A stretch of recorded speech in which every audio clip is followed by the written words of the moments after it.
दोस्तों, आज मैं आपको डिज्नी राजकुमारी रेपंजल की प्रेम कहानी की एक छोटी सी स्टोरी सुना रहा हूँ, जिसके पात्र में कलाकार हैं रेपंजेल, राजकुमार, जादूगरनी डेम गोथेल, रेपंजल के माता पिता और रेपंजल के जुड़वा बच्चे।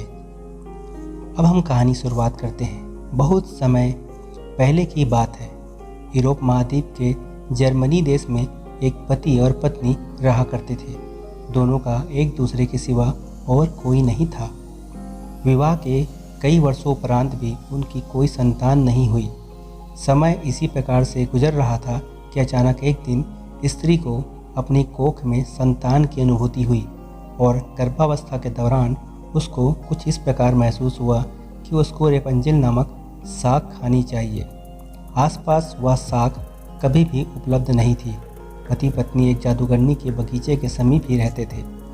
पत्नी के मन की बात जब पति ने सुनी तो पत्नी ने उसे वादा किया कि उसके लिए रेपंजेल नामक की एक साख लेकर आएगा।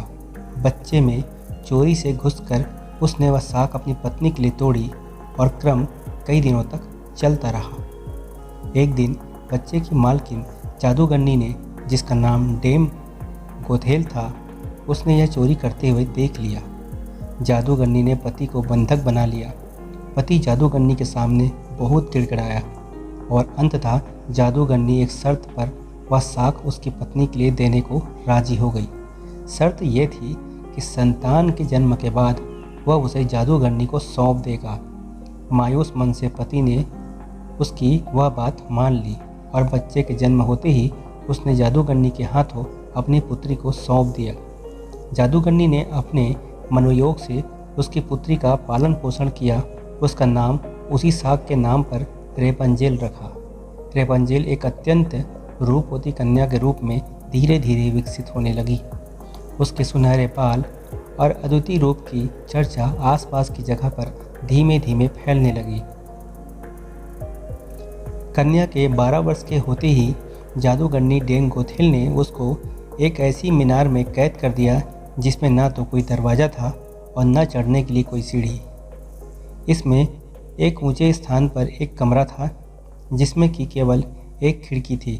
जादूगरनी अपनी जादुई शक्तियों के माध्यम से छोटी बच्ची तक पहुंचती और हर दिन उसे मिलने के बाद दिन में एक समय जरूर जाती। उसी प्रकार दिन बीतने लगे। वह बच्ची बड़ी होकर एक अत्यंत रूपवती सिंध स्त्री के रूप में विकसित हुई। उसके लंबे घने सुनहरे बाल इतने लंबे हो गए कि बाद में जादूगरनी उनके सहारे मीनार पर चढ़कर कमरे में आने जाने लगी। ऐसा करते वक्त वह रेपंजेल को पुकारते हुए कहती, रेपंजेल, अपनी बाल गिराओ ताकि मैं तुम्हारे सुनहरे बालों पर चढ़कर ऊपर आ सकूं। समय इसी तरह गुजरता गया। एक दिन किसी राज्य का राजकुमार घूमते घूमते उसी क्षेत्र में गया। वहाँ पर रेपंजेल उस मीनार पर रहती थी। रेपंजेल की आवाज़ से अद्वितीय मिठास थी। वह जब भी वह गाती तो उसके समय ठहर जाता। एक दिन राजकुमार को टहलते टहलते एक मधुर आवाज़ सुनाई पड़ी। वह आवाज़ कहाँ से आ रही थी, यह जानने के लिए जब राजकुमार मीनार के पास गया तो उसे दिखाई पड़ा कि एक ऊंची मीनार के ऊपर कमरे में एक सुंदर रूपवती स्त्री रहती है। उसकी यह मीठी आवाज़ सुनकर राजकुमार उसकी अत्यंत आकर्षित हुआ और अपनी उत्सुकता पर काबू नहीं रख सका। उसके मन में ठान ली कि वह इस बंद मीनार के रहने वाली स्त्री, जिसकी आवाज़ इतनी मधुर है कि विषय में जान के ही रहेगा। एक दिन जब कि समय जादूगरनी रेपंजेल से मिलने के लिए आई तो उसे जादूगरनी को वह शब्द कहते हुए बालों के जरिए ऊपर चढ़ते हुए देख लिया। राजकुमारी ने इसी प्रकार जब रात के समय रेपंजेल को पुकारा तब उसने आने के लिए मीनार के सहारे अपने बालों को लटका दिया। राजकुमार ऊपर जाकर रेपंजेल से मिला। रेपंजेल और राजकुमार एक दूसरे से प्रेम करने लगे थे। दोनों ने मिलते ही एक दूसरे को पसंद कर लिया और वह एक दूसरे के लिए अंतर्गत सहचर बनने लगे। अतः राजकुमार ने रेपंजेल के सामने विवाह का प्रस्ताव रखा। रेपंजेल एक पर सहमत हुई और दोनों का मिलना जुलना धीरे धीरे बढ़ने लगा। जादूगरनी डेम गोथेल रोज दिन के समय रेपंजेल से मिलने के लिए आया करती थी। राजकुमार और रेपंजेल से मिलकर एक योजना बनाई कि राजकुमार द्वारा दिए गए रेशम के रेपंजेल की एक सीढ़ी बनाएगी जिसमें वह दोनों एक जगह पर भाग सके रेपंजल की मूर्खता के कारण जादूगरनी डेंग गोथेल को राजकुमार के रेपंजल के पास आने और उसके गर्भवती होने का पता चल गया। जादूगरनी डेंग गोथेल ने रेपंजल को मीनार के बाहर निकाल दिया और जंगली जानवरों के बीच में जंगल में बिचरने को अकेला छोड़ दिया और स्वयं उस मीनार के कमरे में जाकर छुप गई। राजकुमार के चढ़ने के लिए उसने रेपंजल के बालों को काटकर उसे मीनार के बाहर लटका दिया ताकि राजकुमार ऊपर चढ़ सके और कोई शंका ना हो। जब राजकुमार रेपंजल से मिलने के लिए उस रात आया तो रेपंजल की जादूगरनी को पाकर वह भयभीत हो गया और मीनार से कूद पड़ा, जिससे कि नीचे पड़े कांटों से उनकी दोनों आंखों की रोशनी चली गई। जब राजकुमार नीचे गिरने लगा उसके हाथ में रेपंजल के कटे हुए बाल आ गए और रेपंजल की लंबी बालों की लठ राजकुमार के साथ ही नीचे गिर गई।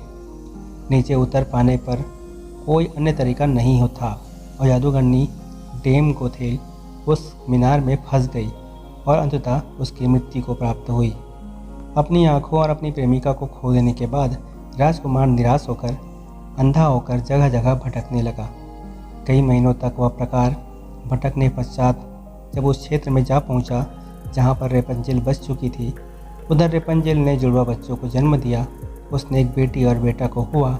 इसी तरह कुछ समय एक दूसरे के बिछोह में रहने के बाद दोनों उसी राज्य में एक स्थान पर मिले और मिलन के चमत्कार स्वरूप राजकुमार की दृष्टि वापस आ गई और रेपंजल के लंबे सुनहरे बाल उसको वापस मिल गए और दोनों हंसी खुशी अपना जीवन बिताने लगे।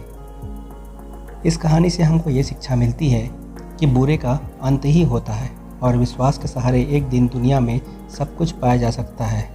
जिस तरह जादूगरनी गलत नियत से रेपंजल को इतने साल कैद में रखती है, एक दिन उसे उसका दंड मिल जाता है और वह मारी जाती है। रेपंजल ने बचपन से उम्मीद लगाई हुई थी कि उसे एक दिन कोई बचाने आएगा, उसकी खुशहाली भरी जिंदगी होगी।